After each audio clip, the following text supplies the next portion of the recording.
Olá, querido amigo, seja muito bem-vindo ao seu programa semanal do estudo da lição da Escola Sabatina, onde de forma profunda estudaremos a Palavra de Deus. E o tema dessa semana é ajuda aos pequeninos. E gostaríamos de contar com a sua presença. Estamos começando mais um programa Lições para a Eternidade.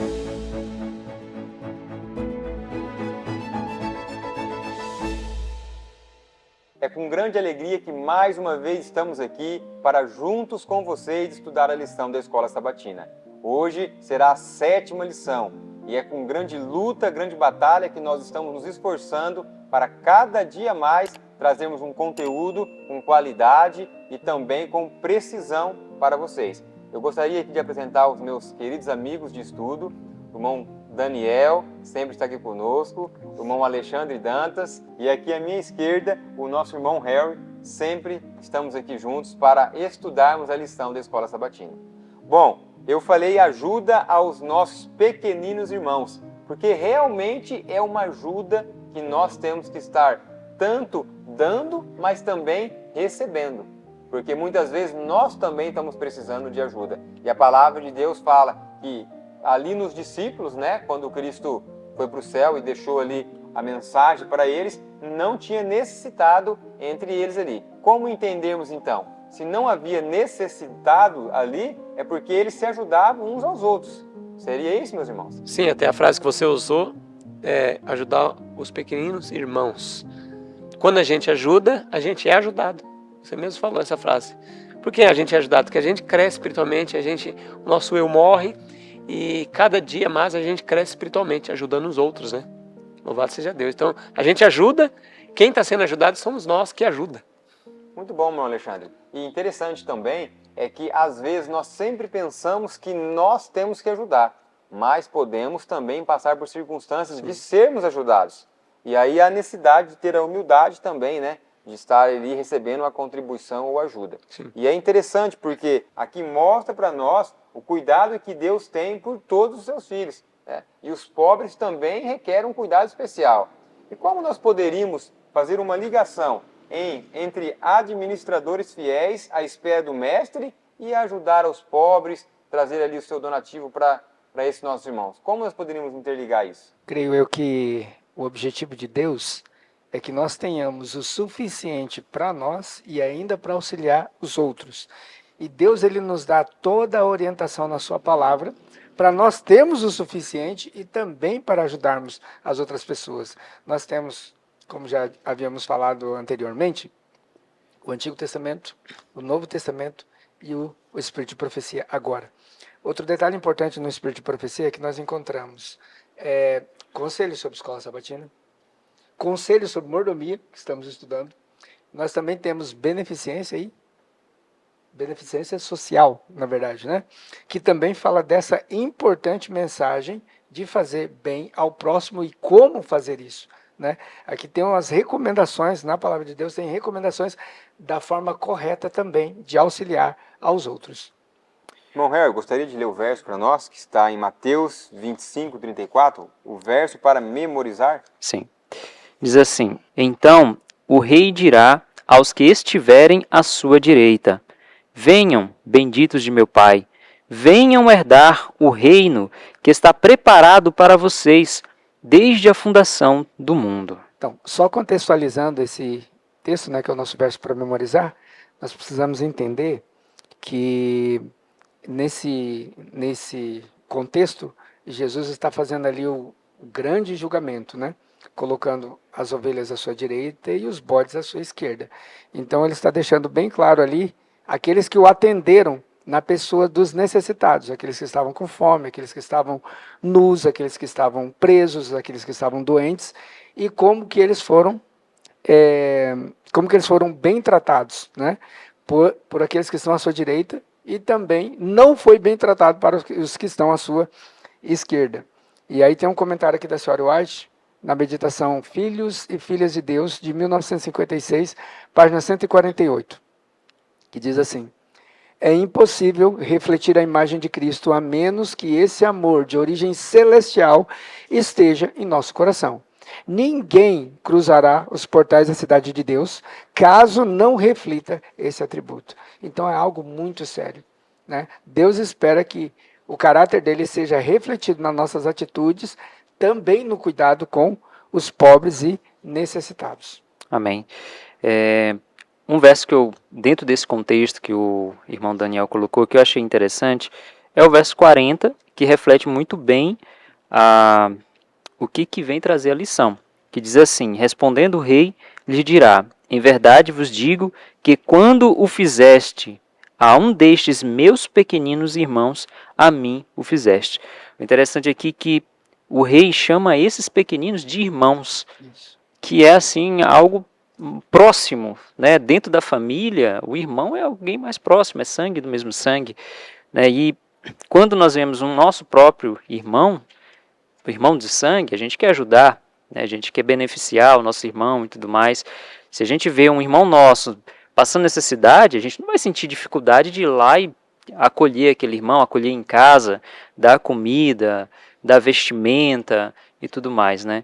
Então, esse princípio é que temos que trazer para nós, de que os pobres e necessitados são de nossa responsabilidade, como se fosse um parente nosso, um parente bem próximo, como irmãos, filho do mesmo pai, filho da mesma mãe.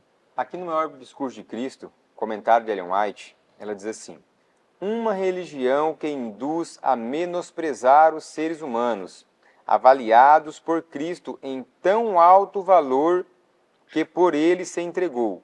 Uma religião que nos leva a negligenciar as necessidades humanas, seus sofrimentos ou direitos, é uma falsa religião.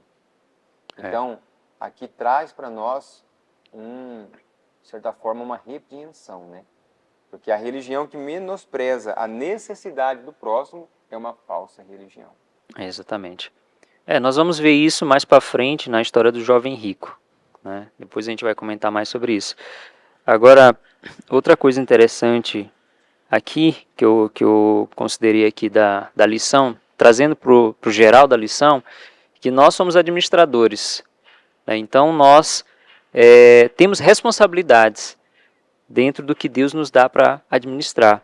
E eu entendo que é isso que a lição está trazendo para nós, que nós, como administradores fiéis, à espera do Mestre, temos grandes responsabilidades por esses necessitados também. Interessante, irmão Harry, que quando, irmão Harry, nossos irmãos aqui, que quando nós avaliamos a passagem de Cristo aqui na Terra, ele em tudo foi exemplo para nós. Isso. E uma grande parte da sua vida foi gasta ali em ajudar o pobre, né, na sua necessidade, curar ali aquele que estava enfermo, multiplicou ali o alimento. Então sempre foi fazendo uma obra de caridade praticamente, né, em benefício do próximo. E pouca coisa ou quase nada ele fez em benefício de si mesmo, mas a maioria foi em benefício de nós. Isso aqui deveria e deve trazer para nós um momento de reflexão. Tem um texto da serva do Senhor que fala que Elias, quando ele chegava numa cidade, ele buscava ali fazer uma avaliação para entender quem realmente eram os necessitados, para ele poder ajudar. E a palavra de Deus, a lição aqui, ela também vai trazer para nós esse ensinamento, né? Sim. Nós devemos ter a responsabilidade de não esperar as pessoas virem até nós, mas nós já fazer uma autoanálise, uma avaliação. E é tão importante, acredito eu, né, sem adiantar a lição, fazer essa avaliação, porque essa avaliação ela vai dar discernimento para mim saber como ajudar aquela pessoa da melhor maneira possível. Isso mostra para nós que às vezes a melhor maneira não é você dar dinheiro, não é você dar as coisas, mas é você dar ali um conselho, uma palavra, enfim. Então vamos avançar também nesse ponto, né? Mais algum dos irmãos gostaria de comentar aqui a lição de sábado ou vamos passar para domingo? Então, já passando para domingo, traz para nós a vida e ministério de Jesus. Como que Jesus viveu? Jesus desenvolveu a obra de caridade, ele tinha compaixão, ele ajudava as pessoas que pediam a ele ajuda. Como foi? Ou ele era aquele tipo que falava assim, bom, eu não tenho nada a ver com a sua dívida, eu não tenho nada a ver com o seu problema, você que entrou nesse problema, você que saia. Como que Deus agia? E como que ele nos ensina a agir? O interessante é que a obra de Jesus já estava escrita há muito tempo. Já vinha nas profecias qual que era a obra de Jesus, qual que seria sua vida e sua forma de atuar pelos pobres. Tanto é que quando ele lê Isaías 61, verso 1 e tal, e 1 e 2, você vê ali que já estava escrito um Messias que ajudava os pobres. Só que os judeus, eles esperavam um rei que ia vencer e tudo mais, e que ele só ia estar com os ricos, porque para eles, os ricos eram abençoados e os pobres eram amaldiçoados. Ele era pobre, eles sentiam que os pobres era porque tinha alguma coisa de errado com eles. Então, quanto mais riqueza, eles achavam que mais ricos eles estavam. Só que eles esperavam a profecia, eles aguardavam na profecia de uma forma errada. Eles imaginavam que Jesus ia compartilhar desse mesmo pensamento que eles. E quando Jesus fala que não é isso, a obra deles é totalmente diferente, a obra dele é totalmente diferente, é realmente assim eles ficam espantados, né, com isso. É interessante que o texto de rodapé tem um texto que sempre a gente usa esse texto, né? A religião pura, sem mácula para com nosso Deus e Pai é esta, visitar os órfãos e as viúvas nas suas aflições, né? E guardar-se incontaminado do mundo, Tiago 1:27. E aí a gente vê vida e ministério de Jesus. Jesus ajudava as viúvas, os órfãos, ele fez tudo certinho, cumprindo esse texto, né? Aí tem um texto, Ciência e Bom Viver, até na própria lição, o desejado de todas as nações, diz que como discípulo salvador, João Batista não compreendia a natureza do reino de Cristo. E hoje a gente às vezes não compreende também o reino de Cristo. Como trabalhar, né, pelos órfãos, viúvas. Aí o texto aqui, ó, tá até no subtítulo Viúvas e Órfãos, página 203, Ciência e Bom Viver. Muitos que não têm filhos próprios poderiam fazer uma boa obra cuidando dos filhos dos outros, em lugar de dar atenção aos animaizinhos animados, prodigalizando afeição a mudas criaturas. Dedique as suas afeições às criancinhas, cujo caráter pode moldar segundo a semelhança divina. Ponde vosso amor nos membros destituídos de lar da família humana. Vede quantas dessas crianças podeis criar na doutrina e administração do Senhor. Muitos seriam assim, por sua vez, beneficiados.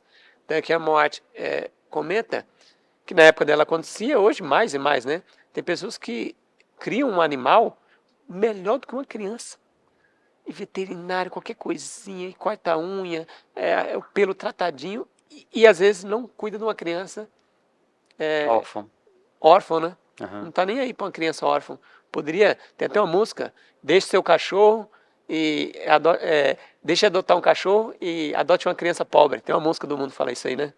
Então, seria uma bênção, né? Pessoas que têm condições, adotar uma criança e deixar os animaizinhos mais quietinhos, como animaizinhos, né?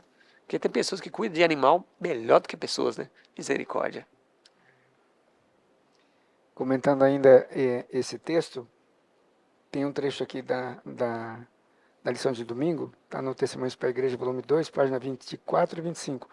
Diz assim: quando as pessoas são solidárias com os oprimidos, pelo desânimo e pela angústia, quando a mão se estende aos pobres, quando os necessitados são vestidos, quando os estrangeiros são bem-vindos no sofá da sua sala e têm um lugar em seu coração, os anjos chegam bem perto. Eu gostaria de parar aqui e depois falar algumas outras coisas ainda com relação a esse texto. Aqui no IAG, cada um de nós desenvolvemos um tipo de atividade e algumas pessoas, nem todas, estão na mesma atividade que eu. Eu trabalho com a questão da música, né? E algumas pessoas têm vontade de estar cantando, de estar tocando algum instrumento, fazendo alguma coisa relacionada à música, porque acha que assim poderia produzir alguma coisa boa para Deus. E realmente produz. Porque quando nós cantamos, louvamos, adoramos a Deus com a música, é algo maravilhoso e é uma forma de nos aproximar de Deus e é uma forma de adorá-lo. Só que esse texto diz assim: quando nós atendemos às necessidades do nosso próximo, nós fazemos mais do que cantar. Olha só o que nós fazemos. Quando nós temos as pessoas bem-vindas no sofá da nossa casa, diz assim, e nós temos um lugar em seu coração, os anjos chegam bem perto e a música ecoa no céu.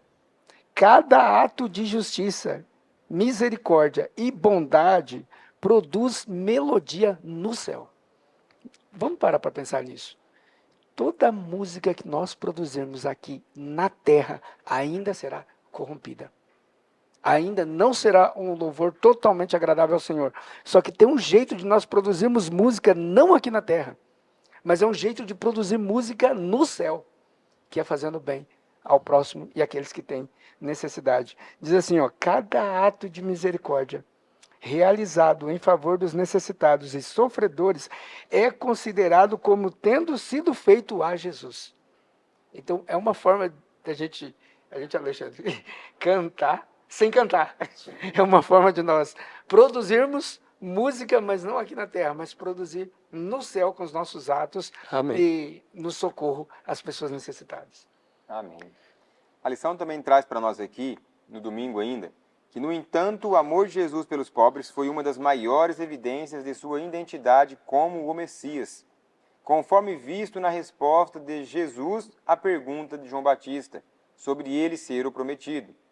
Como os discípulos do Salvador, João Batista não compreendia a natureza do reino de Cristo.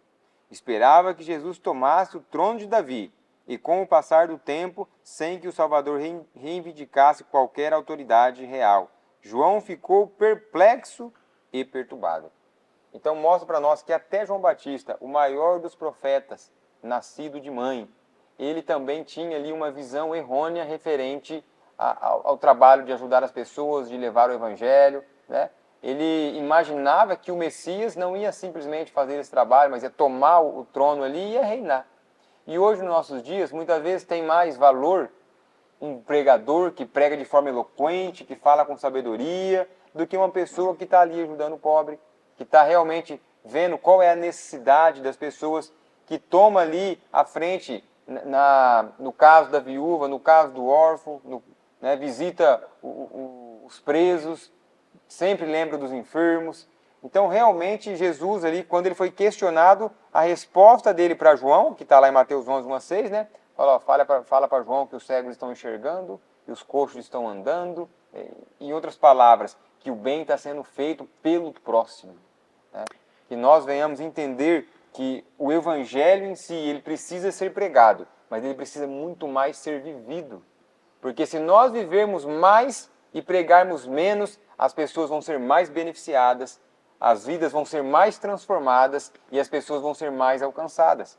Eu nunca esqueço de uma experiência que uma vez tinha 2 crentes discutindo religião dentro de uma frutaria, e ali tinha um senhor, que eu nem sei que denominação ele era, mas os crentes discutiam religião, não tem que pregar assim, tem que pregar dessa forma, daquela forma, para poder alcançar as pessoas, porque as pessoas estão passando às vezes necessidade, mas quando você leva o evangelho, elas aceitam o evangelho pela necessidade. Aí o homem, ele usava óculos, ele abaixou o óculos e falou assim, olha, fique sabendo você, que primeiro você tem que suprir a necessidade da barriguinha. Primeiro o alimento tem que ser colocado na mesa, para depois o alimento ser colocado na mente. E eu nunca mais esqueci daquilo, eu fiquei pensando sobre isso. Jesus, primeiramente, ele fazia o quê? Ele trazia ali uma mensagem que transformava, mas também que curava, não só as necessidades espirituais, mas também as necessidades físicas. Conta-se uma história de que uma mulher, aparentemente bem pobre, chegou numa casa, e era na parte da tarde, e nuvens estavam se formando por uma grande tempestade, e ela pediu socorro, abrigo numa casa, e a pessoa da casa falou assim, olha, eu só tenho aqui 2 guarda-chuvas, né? E a pessoa pensou assim, como eu sei que esse guarda-chuva não vai voltar mesmo, então, olha, eu vou te emprestar o meu guarda-chuva, um guarda-chuva que eu tenho aqui, que é o o inferior, né? É o que estava com buracos e tudo mais. Emprestou aquele guarda-chuva velho com buracos para a senhora, e a senhora de idade foi embora com aquele guarda-chuva, mesmo tomando ainda um pouco de chuva. Depois de um bom tempo, um cavalheiro distinto chegou naquela casa e deixou ali com ela deixou com os donos daquela casa uma carta oficial, com selo oficial, dizendo assim, muito obrigado pela sua gentileza em ter me emprestado um guarda-chuva, assinada a Rainha da Inglaterra. A pessoa pensou, poxa vida, Se eu soubesse quem estava pedindo, eu teria dado o melhor guarda-chuva. Agora, quem que está pedindo, às vezes, para nós? Uma das coisas que mais nos impede de fazer o bem ao próximo é o chamado preconceito. É uma ideia que eu tenho, que eu formulo de uma pessoa só pelo jeito que eu vejo ela. Aham. Olha só o que a Soraya fala sobre essa questão. A viúva de Sarepta, Naamã, da Síria, tinham vivido à altura de toda a luz que possuíam. Assim, eles foram considerados mais justos que o povo escolhido de Deus, que havia se desviado dele e sacrificado o princípio, a conveniência e honra mundana. Então, a senhora White utiliza esse texto no contexto de que da apresentação do texto de Isaías, né? Isaías 61. E ela fala assim que, às vezes, aquelas pessoas que são os pobres, os necessitados, às vezes eles estão vivendo uma luz, estão vivendo a altura de uma luz de forma superior até Sim. que o povo de Deus. E às vezes a gente, por preconceito, não auxilia. E às vezes não estamos achando que não estamos fazendo para a pessoa, na verdade não estamos fazendo para o próprio Cristo. Amém. Eu gostaria de também tocar num ponto que o Daniel falou aí sobre a questão de preconceito. Tem um ponto aqui também nos comentários da irmã White, que quando a gente olha, quando a gente pensa, imagina Jesus ajudando os pobres, a gente imagina ele ajudando só aqueles pobres que estavam bem vestidos, estavam cheirosinhos, tomado banho, né, aqueles pobres simples, né? Mas aqui o texto diz interessante aqui, ó, em Parábolas de Jesus 227, diz assim que há viúvas que necessitam de solidariedades e assistência.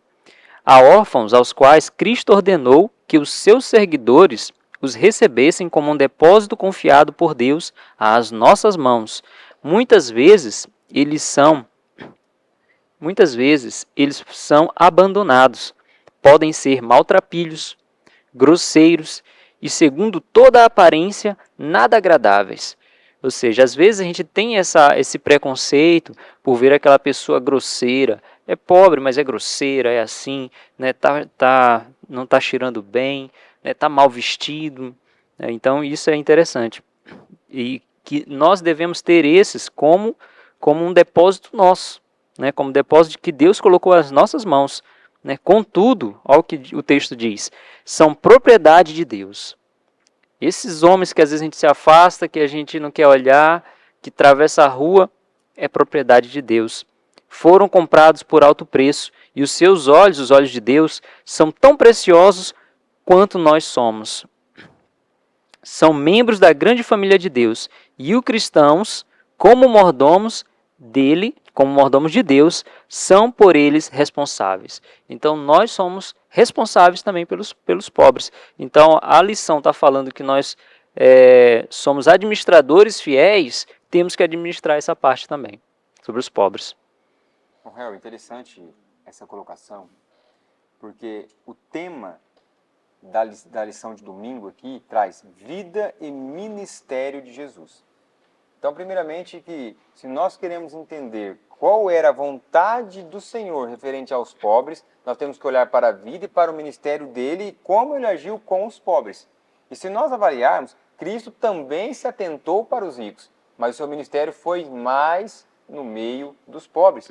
Uma classe que era mais necessitada, mais sofredora, mais humilhada, mais desvalorizada. E quando eu olho para o ministério de Cristo, é impossível olhar para esse ministério sem romantizá-lo, mostrando que ele era rico e tinha tudo e se fez pobre para nos fazer rico. Então nós temos o costume humano, como você citou, é um preconceito. O que é um preconceito? É um conceito pré-concebido. Alguma coisa na sua cabeça faz você criar um conceito sobre outra. Então, quando você vê um pobre, vê um mendigo, vê uma pessoa pedindo, normalmente nós já somos voltados a dizer assim, deve ser uma pessoa que não gosta de trabalhar, deve ser uma pessoa que não aproveitou as oportunidades, deve ser isso, deve ser aquilo. Já nos colocamos na cadeira de juiz e começamos a julgar. É óbvio que tem que ter um critério para ajudar as pessoas também. Você não pode pegar e sair dando aí dinheiro para todo mundo que te pede. Ainda nos nossos dias atuais, né, que as pessoas estão trocando até comida em droga. Mas há necessidade de fazer o quê? Uma avaliação profunda. Então, quando eu olho para o ministério de Cristo, eu vejo ele fazendo isso. Sim. Eu vejo ele fazendo isso.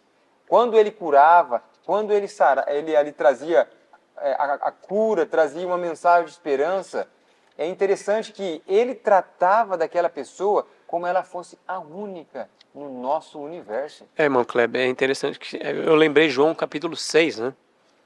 O povo só queria comer. E ele falou, vocês têm que comer a minha carne e beber meu sangue. O povo falou ali, esse homem vai ser uma benção, nós vamos estar comendo e bebendo uma coisa boa. Ele falou, vocês têm que comer a minha carne e tomar o meu sangue, senão vocês não têm salvação. E aí diz no final do capítulo 6 que a maioria o abandonou. Então o povo queria comer. Com Jesus nós vamos só comer, vai ser um socialismo completo aqui, um comunismo. A vida vai ser uma tranquilidade. Tranquilidade. Vamos a trabalhar E Jesus mais. falou, não, tudo bem, vocês ganharam pão, agora tem que aceitar as minhas verdades. Até o texto fala assim, dura esse discurso, João 6,60. Quem pode aguentar? E um monte foi embora. E aí Jesus vira para os 12 ainda, e vocês, querem ir embora também? Interessante, Alexandre, essa citação, que aí mostra os dois extremos. Mostra também que nós não devemos ficar ajudando, sem fazer uma autoavaliação. E sem pregar o evangelho, né? E sem pregar o evangelho, que o evangelho é pregado sempre. E o outro extremo seria desprezar e menosprezar o pobre. Pregar o evangelho sem ajudar na comida. Então É precisamos outro ter um extremo. equilíbrio, né? Tem um texto aqui que nós passamos por alto na lição de sábado.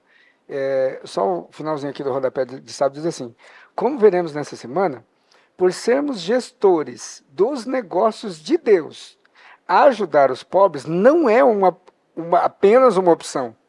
Devemos seguir o exemplo de Jesus e obedecer às suas ordens. Então nós vamos ver o que na vida de Jesus e no seu ministério ele fez. E quando ele terminou de ler o profeta Isaías, ele colocou sobre a mesa e disse a Bíblia que todos os olhos estavam fitos nele. E ele falou, hoje se cumpriu a profecia que aqui está escrita. Então ele chegou em Nazaré e ele falou isso. Né? Não foi bem recebido em Nazaré, na sua própria terra, mas ele demonstrou que o que foi ordenado e o que foi profetizado a respeito dele, ele estava cumprindo. Parte por parte, detalhe por detalhe. Né?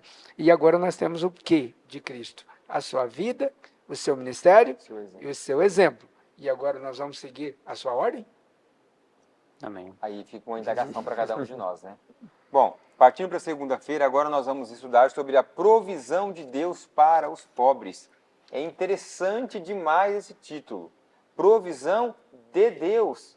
Não é a provisão do Alexandre, é a provisão do Daniel, a provisão do Harry. Por quê? Porque tudo que o Alexandre, o Daniel, o Harry ou o Kleber tem é de Deus. Nós somos apenas administradores. Então vamos ver de onde vem essa provisão?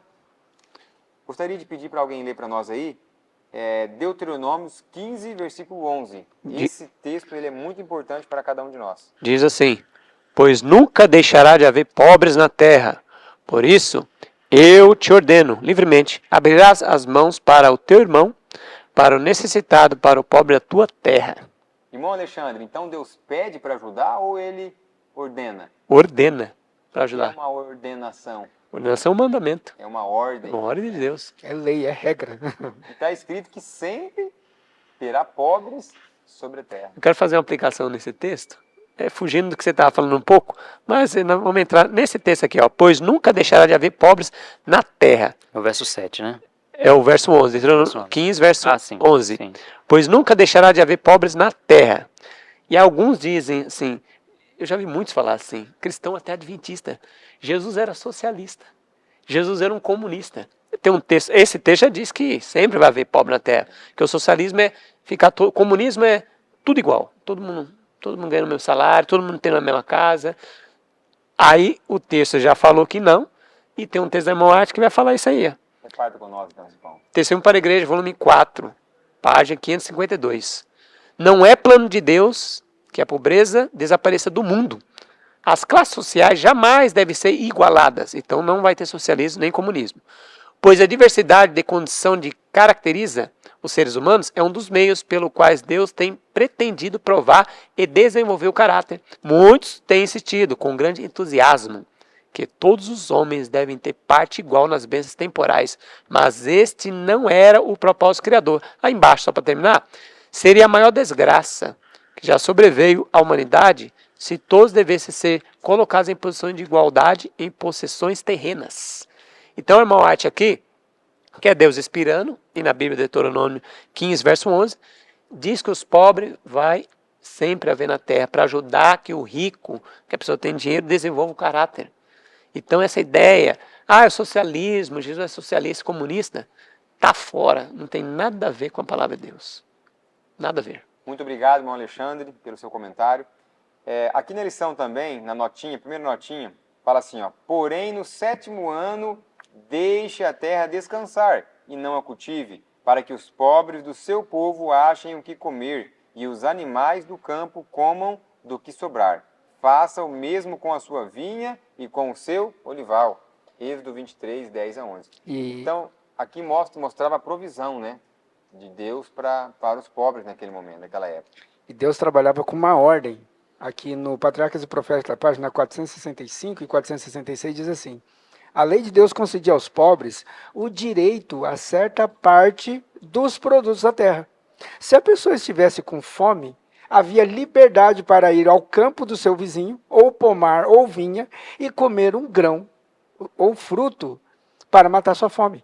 Foi de acordo com essa permissão que os discípulos de Jesus passaram por um campo de trigo num dia de sábado e arrancaram espigas e comeram do grão. Continuando. Toda a respiga dos campos, pomares e vinhas pertencia aos pobres. Quando estiverem no campo fazendo a colheita, disse Moisés, e nele esquecerem um feixe de espiga, não voltem para buscá-lo. Quando sacudirem a oliveira, não voltem para colher os frutos que ficaram nos ramos. Deixem que fiquem para os estrangeiros e para os órfãos e para as viúvas. Lembrem-se de que vocês foram escravos na terra do Egito. Então Deus ele faz a lei de Deus ela é uma forma de proteção. Mas o grande problema é nós acreditarmos nas leis dos homens e achando que um governador, um político, ele vai ajudar em alguma coisa. Se nós não nos adequarmos à lei de Deus, sempre nós vamos ter o quê? Desgraça, miséria, fome, todas as outras coisas. Mas Deus ele tinha um plano, nós vimos até na lição da semana passada, que quando a pessoa se endividava, Deus tinha um plano até para isso. A pessoa ia ficar endividada só o quê? 6 anos. No 7º ele era devolvido a sua propriedade, e no 7º ano também era devolvido o quê? Ele ainda ganhava o salário por aquele tempo que ele tinha trabalhado ali, pagava a sua conta, Deus resolvia todas as coisas. Mas o grande problema foi o seguinte, nós queremos um líder humano. Isso foi uma grande estupidez, porque Deus não escolheu, ó, vocês querem um líder humano? Eu vou dar o melhor líder humano que vocês quiserem. Vou dar Saul. O mais bonito, mais alto. Bonito, forte, um homem que tinha um porte elegante, todo mundo falou, olha, agora vem um rei. Agora sim. Aí o que aconteceu? Nós sabemos que foi um rei, foi um fracasso de rei. Deus deu um outro. Também bonito. Só que agora não era tão alto. Agora era baixinho. Né? E não era tão fortão quanto era Saul, era Davi. E Davi foi um bom rei? Foi um bom rei. Teve também o quê? Os seus percalços. E como terminou o seu reinado? Fracasso. Depois nós tivemos Salomão. Um outro reinado também o quê? Fracasso. E a gente sempre vai ter isso. Sim. O grande problema é que é o seguinte, acreditarmos que exista uma possibilidade de confiar no líder humano. Quando nós acreditarmos nisso, aí estaremos sempre fadados ao fracasso e também não olhar para aqueles que realmente têm necessidade. Olha, diz assim, ó, devemos nos empenhar, agora aqui é uma outra citação, Nossa Alta Vocação, página 178, uma meditação de 1962, que diz assim, devemos nos empenhar em copiar o modelo para que o Espírito que habita em Cristo habite também em nós. O Salvador não foi achado entre os exaltados e dignos de honra deste mundo. Não passava tempo entre os que buscavam a própria comodidade e prazer. Andava fazendo o bem e a sua obra era ajudar os que necessitavam de auxílio, salvar os perdidos, erguer os abatidos, quebrar o jugo de opressão dos que estavam em servidão, curar os atormentados, dirigir palavras de compaixão e consolo aos aflitos e tristes, e requer de nós que imitemos este modelo. Ergamo-nos, trabalhemos, procurando beneficiar os necessitados e confortar os aflitos. Quanto mais partilharmos do Espírito de Cristo, tanto mais veremos o que fazer por nossos semelhantes. ficaremos cheios de amor pelas pessoas em perigo e encontraremos o nosso prazer em seguir as pegadas da majestade do céu. Queridos, quando eu leio isso aqui, eu tremo. Por quê? O texto está dizendo o quê? Ele nos deu um exemplo. Ele nos deu um exemplo. Ele não foi um socialista, ele não foi um comunista, ele não foi um governador terrestre, ele foi um governador celestial. E quando falaram para ele sobre governo, sobre reino, ele falou: olha, calma, meu reino não é de onde? Deste mundo. O meu reino não é deste mundo. E agora, ele espera também que nós entendamos que o reino dele não é deste mundo, só que as pessoas dele estão neste mundo. E agora, como estamos tratando aqueles que custaram o sangue dele, né? Como que estamos tratando? E como que estamos cuidando disso? Tem um texto que diz que principalmente aos domésticos da casa. Da fé, Sim. da fé. Sim. Porque Deus espera também que nós tratemos ainda de uma forma melhor e atendamos primeiro aqueles que estão onde? Dentro do nosso ciclo cristão, né? Às vezes nós vemos tantas pessoas, vamos ajudar pessoas lá na África, e às vezes vão passando necessidade na igreja junto com você. É. E não prestamos atenção nisso, né? Eu queria fazer também um comentário que você falou aí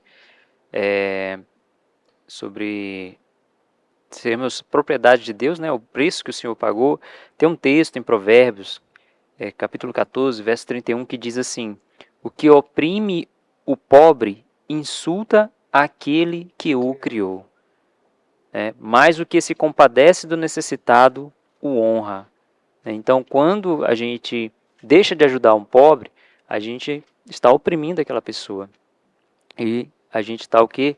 Dizendo aqui, insultando a Deus. Porque foi Ele que criou aquela pessoa. Assim como Ele nos criou, Ele criou aquela pessoa. Né? E também está lá em Provérbios, capítulo 17, verso 5. Fala praticamente a mesma coisa, mas ele ainda diz com mais ênfase. Diz assim: o que escarnece do pobre insulta ao seu Criador. E Criador está escrito com letra maiúscula. Meu Pai. E o que se alegra na calamidade não ficará impune. Então, quando a gente deixa de ajudar um pobre, a gente está insultando o nosso Pai. Nós, principalmente nós como cristãos, que cremos nesse Deus maravilhoso, que está acima, ajudando, Ele que está com o contrito de coração, né, nós estamos insultando a Deus, quando a gente deixa de ajudar os necessitados.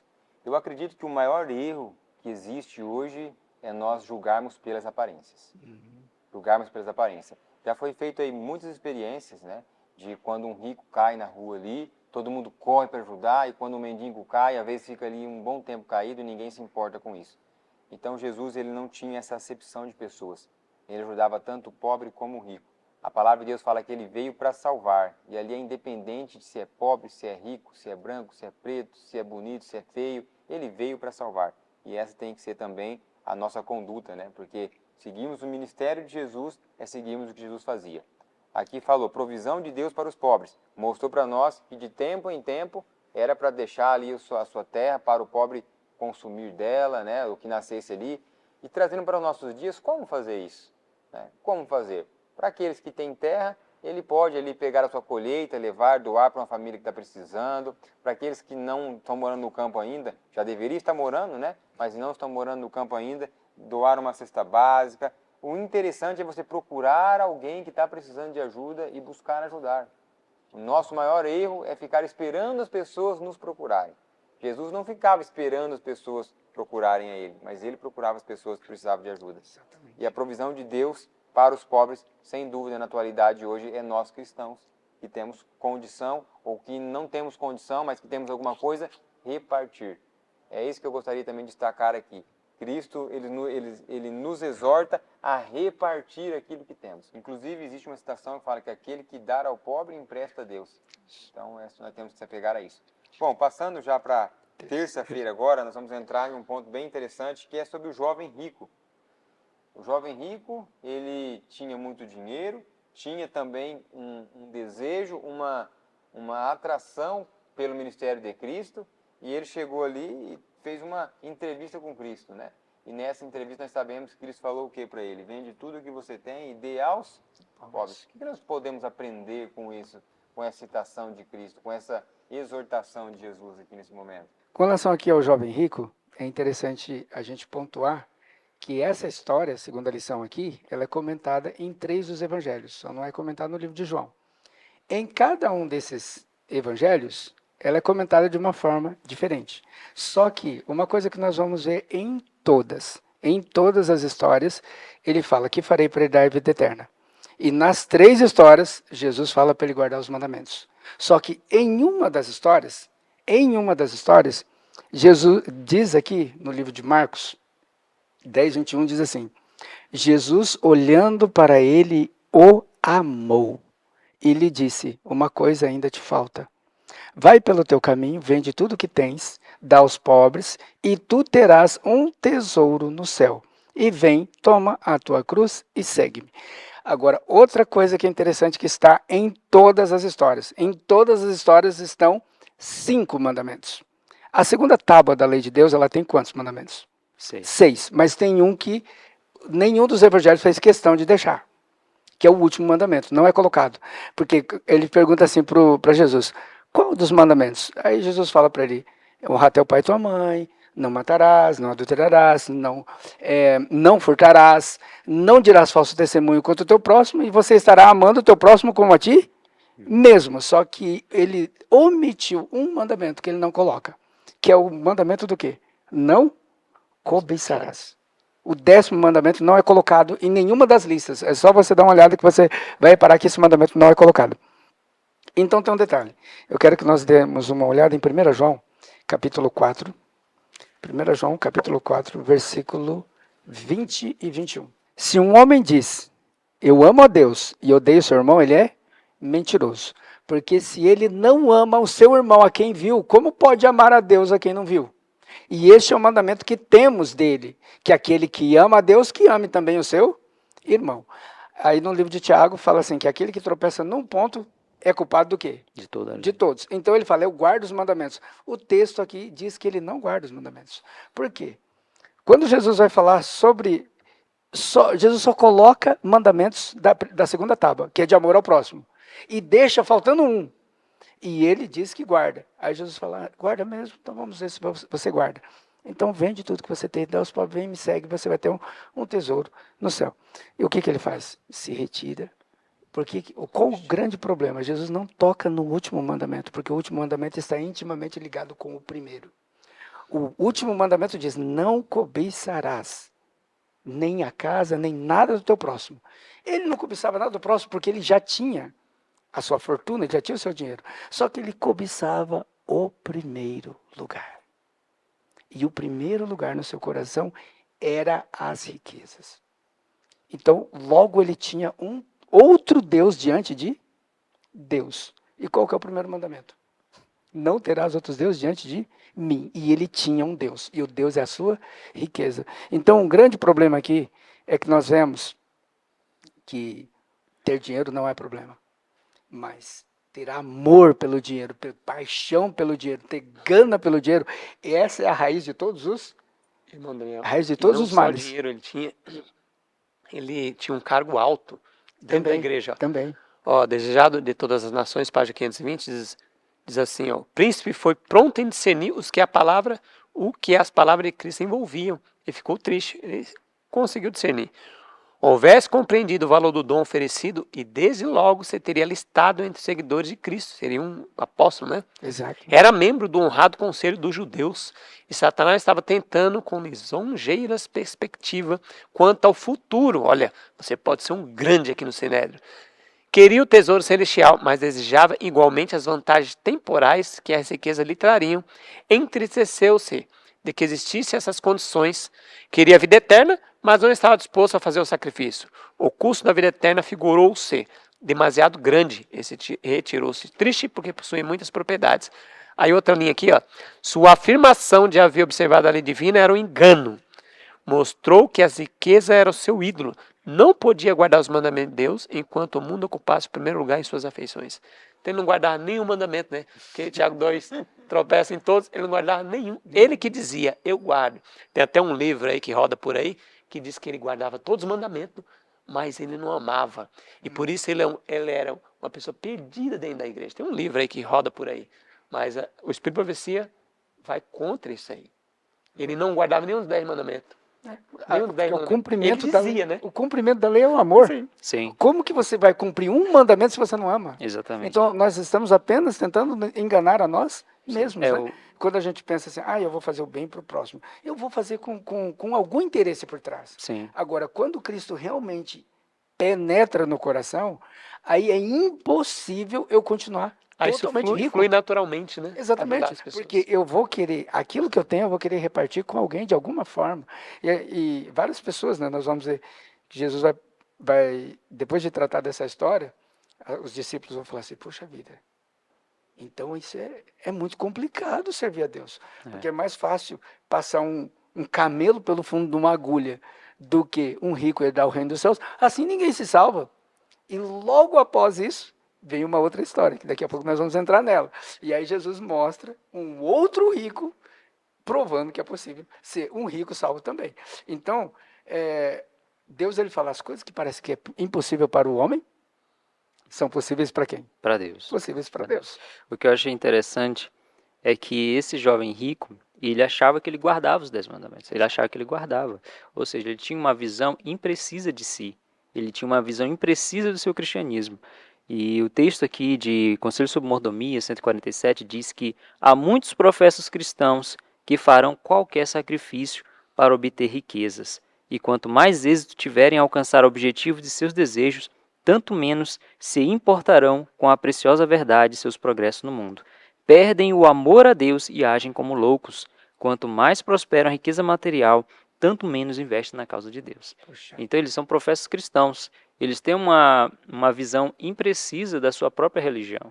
Assim como esse jovem rico, ele achou que ele estava já no nível, né? Ele tinha alcançado o nível para herdar o reino dos céus. Bom, agora vamos estudar a história de Zaqueu, um homem que também era rico, mas que fez de forma diferente da do jovem rico aqui citado na Bíblia.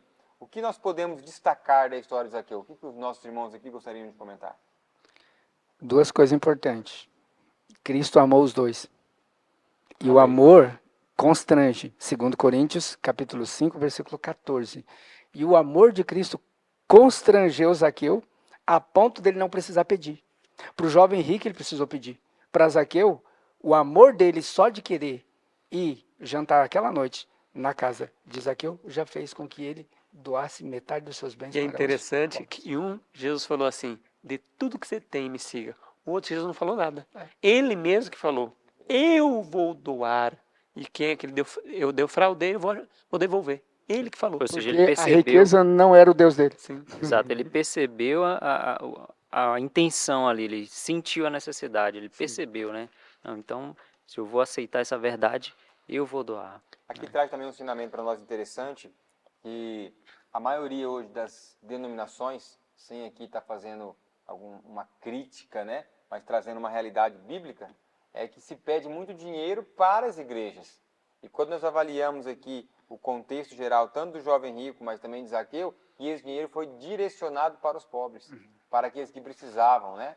É óbvio que nós sabemos que temos que ter nossas responsabilidades com a igreja, mas também temos a nossa responsabilidade com os pobres. É interessante, irmãos, que o jovem rico e o Zaqueu dão uma direção que uma pessoa rica, ela pode ser salva. Ela pode ser alcançada por Jesus, tanto rico como pobre. Os dois eram ricos. Um não quis, porque estava tudo no coração dele, a Disney, a Europa, as compras.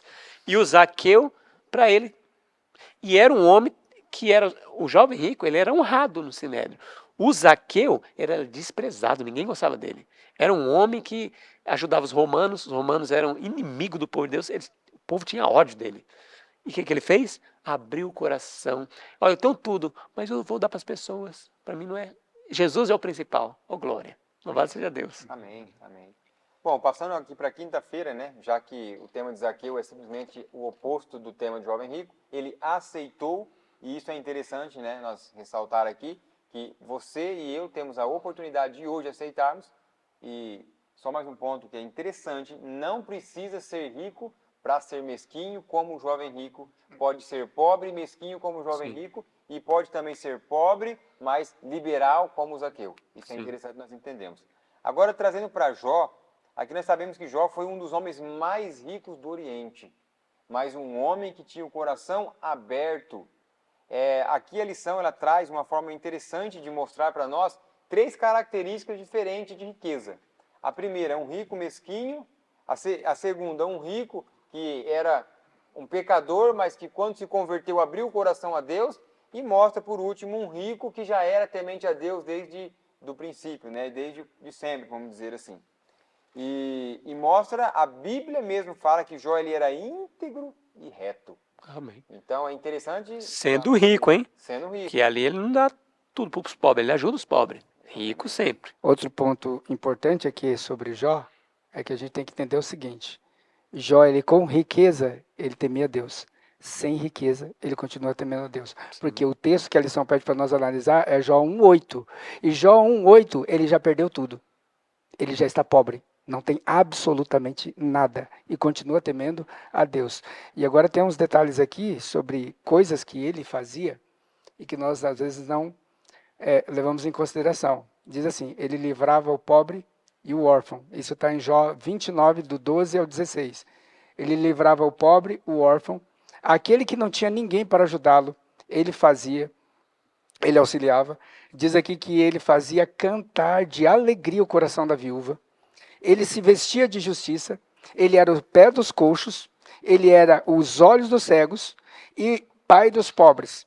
E investigador daqueles que tinham necessidade. Por quê? Assim como o Kleber mencionou no início, a gente não precisa ficar esperando a pessoa pedir. Jó não esperava ninguém pedir. Ele tentava descobrir qual era a necessidade da pessoa e ia lá e supria. E tem um detalhe também que nós não vimos. Jó, ele era considerado como... Você vê em alguns textos de Jó, ele considerado como advogado e ele também considerado como juiz. Advogado, porque aquelas pessoas que não tinham advogado por si, ele advogava a causa dessa pessoa. E vemos ele várias vezes também indo para onde? Para os portais da cidade onde se julgava. Então ele também agia como um juiz daqueles que não tinham nenhum juiz, porque todos os juízes eram corruptos, então ele era o juiz justo daquelas pessoas que tinham essa necessidade.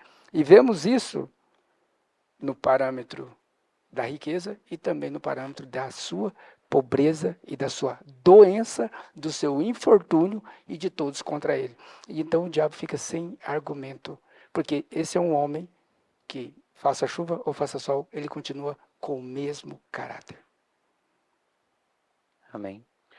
Tem um texto que está até aqui na sexta-feira, que fala para nós, que bate com Jó aqui, ó. Desejado, 513, 514. Ao abrir a porta aos necessitados e sofredores de Cristo, você está recebendo anjos invisíveis. E Jó tinha visita dos anjos. Está convidando a companhia dos seres celestiais. Eles trazem uma sagrada atmosfera de alegria e paz. E Jó tinha isso. Vê como louvores nos lábios e uma nota correspondente se ouve no céu. Lá, todo ato de misericórdia promove música. O Pai em seu trono conta os abnegados servos entre seus mais preciosos tesouros. Então Jó vivia com a atmosfera celeste.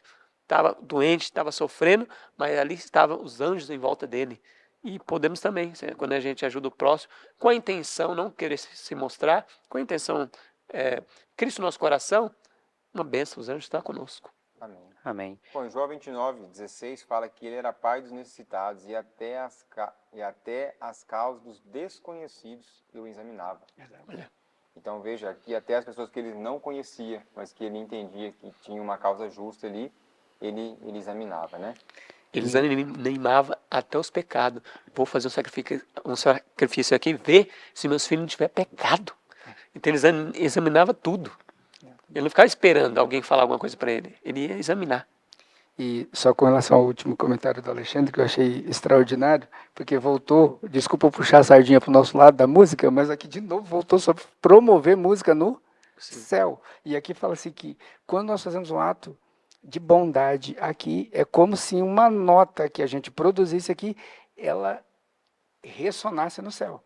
Ela tivesse um eco no céu e promove melodia, promove a misericórdia, promove música no céu. Afinadinho. E Afinadinho, música boa, né, Alexandre?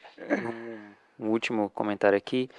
Eu achei interessante esse chamado do comentário de Testemunho para a Igreja, volume 5, diz assim, ó, lembrem-se dos pobres, renunciem a alguns de seus luxos, sim, até mesmo a comodidades, e ajudem aqueles que apenas conseguem o mais escasso alimento. e vestuário. Às vezes a gente pode pensar assim, Jó era rico, então ele tinha condições de ajudar todos os pobres. Eu não tenho tanta condição assim, então não vou ajudar. E aqui fala aqui, ó, renuncie a alguns de seus luxos. Todo mundo tem um luxo. Sim. Às vezes um perfume, uma roupa cara, um sapato, né, o carro do ano. Né? Então, todos têm algum desejo de alcançar alguma coisa. Então, a gente pode renunciar a alguns luxos nossos e até mesmo comodidade. Isso aqui é abnegação. Você renunciar a uma comodidade e ajudem aqueles que conseguem o mais escasso alimento e vestuário. Amém. Estamos chegando mais uma vez no fim dessa lição. Queria agradecer a presença de todos vocês que estiveram aqui, que compartilharam conosco. Acredito que essa lição ela foi muito útil, tem sido muito útil para a nossa vida. Estamos aprendendo que não somente temos que dar os nossos dízimos, dar a nossa oferta, usar o que sobra com sabedoria e inteligência, mas também hoje vimos aqui a necessidade de estarmos ajudando os nossos pequeninos irmãos. E a palavra de Deus nos diz que aquele que ajuda os pequeninos está ajudando o próprio Deus. Então, eu agradeço a presença de todos, agradeço mais uma vez você que acompanhou. Peço a você nos ajudar a compartilhar esse vídeo, a deixar aí o seu like, seu dislike, seu comentário, quer seja uma crítica, um elogio, uma sugestão. E também não se esqueça de se inscrever no nosso canal. Tem muitos irmãos que assistem nossos vídeos, mas não são inscritos no canal. Dá uma olhada se você é inscrito no canal, se não for ainda, se inscreva, aperte o sininho para não perder os nossos vídeos e nenhuma das nossas novidades aqui. Que Deus abençoe cada um de vocês. Estamos chegando no fim do programa Lições para a Eternidade.